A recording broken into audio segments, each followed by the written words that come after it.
Hey guys, Brian here from Vintage Classic Specialist. Happy Monday, everyone. It is time for another episode of Day in Life of Vintage Classic Specialist. So why don't we go ahead and start with this guy, since this was the thumbnail for today's video. We, believe it or not, figured out how to put even more details in this car. So let me show you what we did here.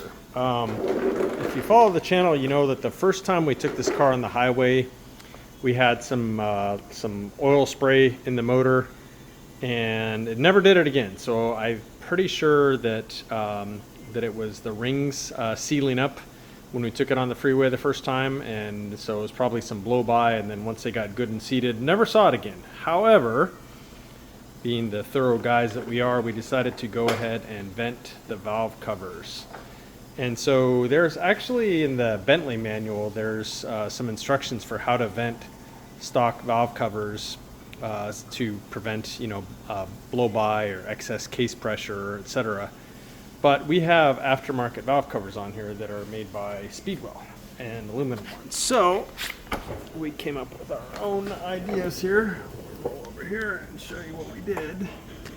There you can kind of see it hanging down there. So yeah, we went and bought some various fittings and so on at McFadden Hardware. Those of you that are local know exactly what I'm talking about.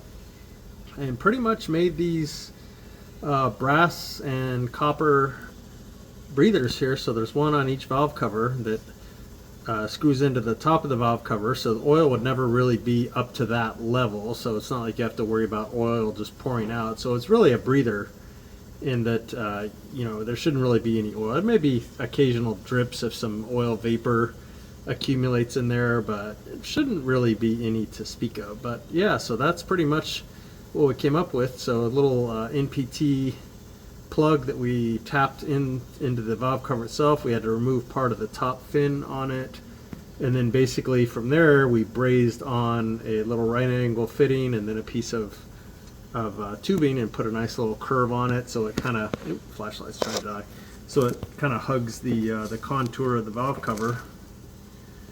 So there you go, guys, another little detail on this bus. This bus has so many little details on it that we've done that getting kind of hard to keep track of them. But yeah, there's little things like that all over this bus. So we have been having way too much fun with this car. And so yeah, I think this is probably the last little bit that we're doing to it. And yeah, you can kind of see it, even from here. If somebody looks down at the bottom of the motor, they'll see those little tubes hanging down and probably spark their curiosity. So that was what Rafa worked on for part of today. And there we go. I never get tired of looking at it. So that's the motor. So after that, Rafa went ahead and jumped back on this guy, the 74 Love Bug edition here. And yes, if you're not familiar with the Love Bug, this was the color that it actually came. And yes, it came with all of the trim blacked out: door handles, side trim, running board trim, even the little handle there for the deck lid, for the front. Pretty much everything on this car is blacked out. So anyway, yeah, Rafa went ahead and put those in finally, which we got the other day.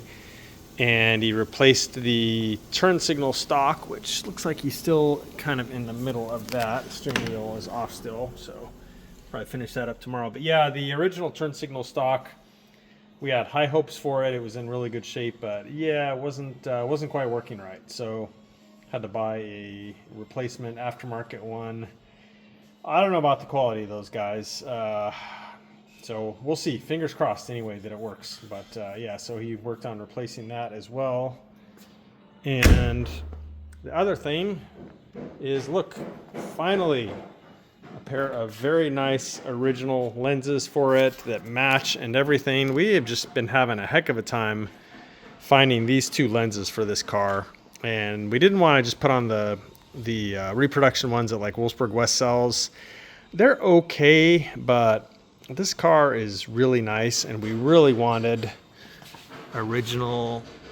I guess you can see that kind of hard to see the logo, but yeah, you can see it there. A little Hella logo on there. So yeah, we really wanted nice original and or new old stock ones. And so there you go. Finally managed to hunt down a pair. And they go nicely with the back ones, which are also some original new old stock ones. Where's that logo? Hard to see. There it is. Yeah, Hella logo. So yeah, super nice car, guys. So, you know, we didn't want to put cheap looking lenses on it because I don't want to say it would ruin the whole car, but just wouldn't really be up to the level of this car to have cheap looking ugly lenses on it. So kind of took our time. It's not like the car was done and we were just waiting on those lenses anyway. We still got a few other things we got to do. So anyway, there they are. So those went on, and yeah, like I mentioned, turn signal stock. I think that was pretty much Rafa's day today. So let's see what I did. So I started out on the Baja Bug here. Again, this is the 60 Baja Bug. Almost a one family car. I think they had it since maybe the 70s or so.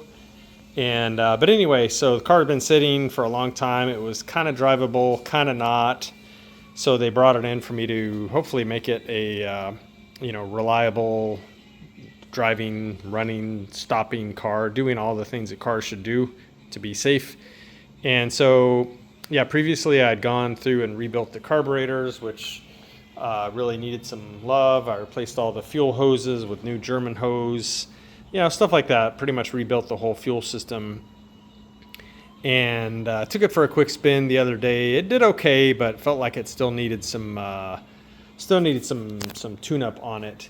And so today I was playing with the ignition system on it, trying to set the timing, which I hadn't really previously checked before. And the timing was behaving really, really weird, guys. It would be, I would set the timing at, like idle or maybe slightly high idle speed, and, blip the throttle a few times. And then the idle speed would go down to like a few hundred RPM, like barely idling. And I would check the timing, and all of a sudden it would be like way on the retarded side, whereas previously I had set it at 10, 12 degrees advanced at idle.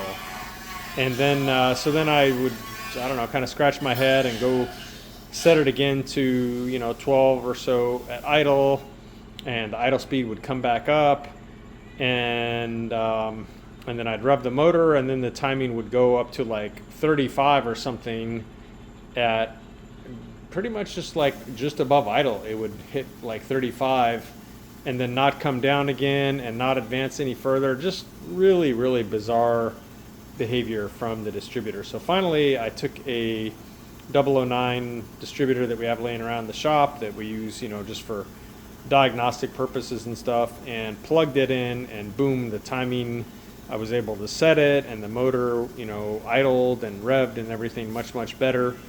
So yeah, pretty much determined that the distributor that was on there was having some very weird advance issues with it. And so basically from there, I went ahead and ordered a new 009 knockoff that you can see there, and put in a CompuFire module in it, so no more points. And then also put on a new Baru blue coil there. So, and previously I'd put on new spark plug wires. Spark plugs were fine, they looked almost new. So pretty much everything on the ignition system is new or very nearly new now. So that should eliminate any ignition system gremlins. Because yeah, I don't know, guys, that I had ever seen a distributor acting that weird.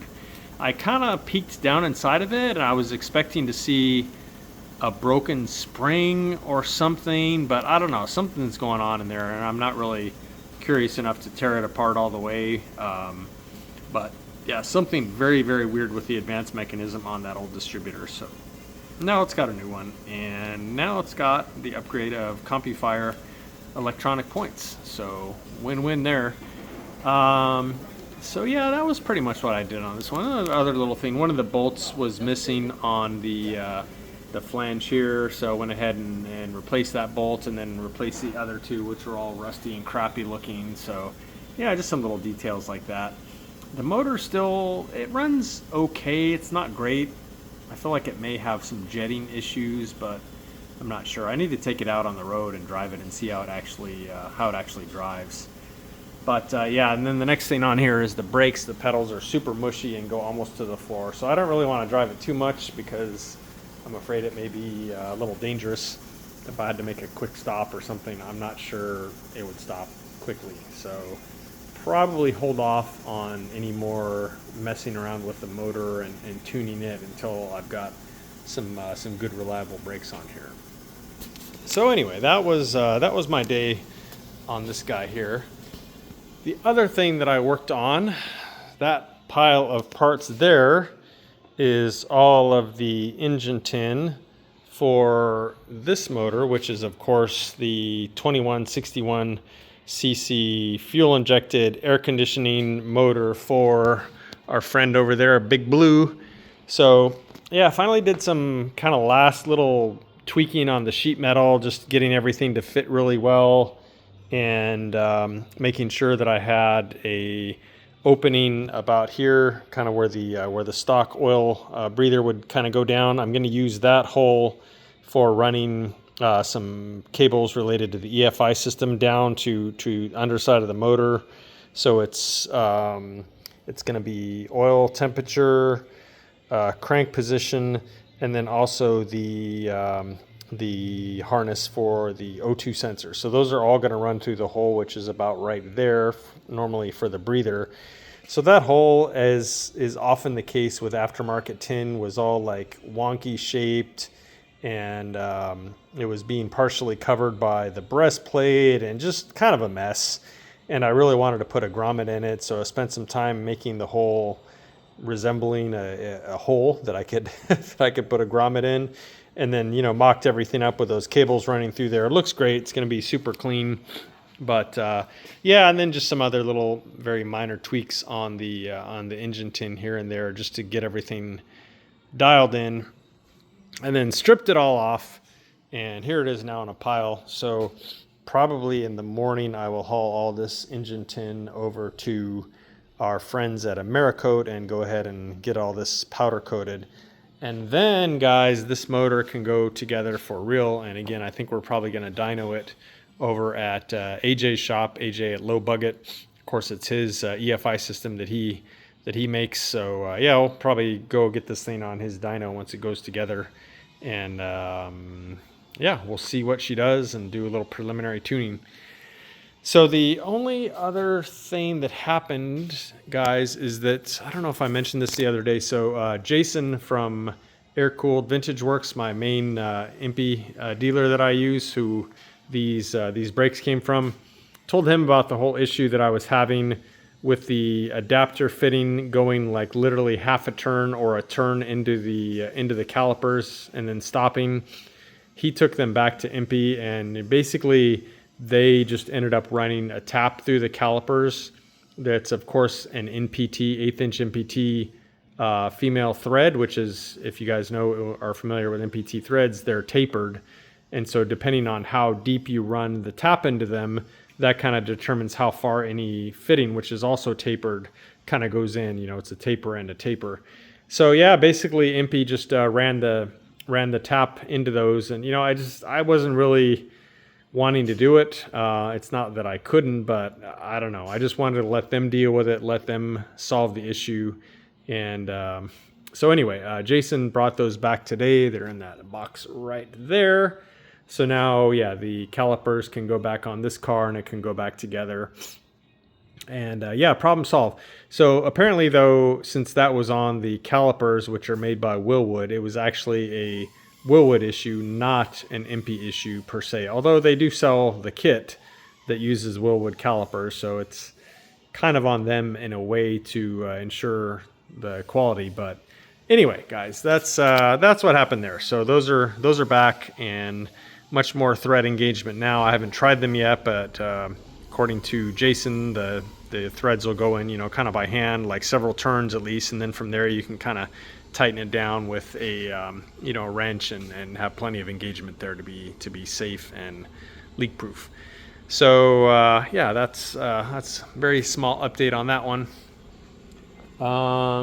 So guys, yeah, that's about it. Some body work going on the 72 Gia, and some upholstery going in on the, I don't know what year it is, Brazilian pop top bus. I'll show you guys that when it's done here, probably in the next day or so. So for now, that is it, guys. Thank you all very much for watching, and we'll see you again tomorrow.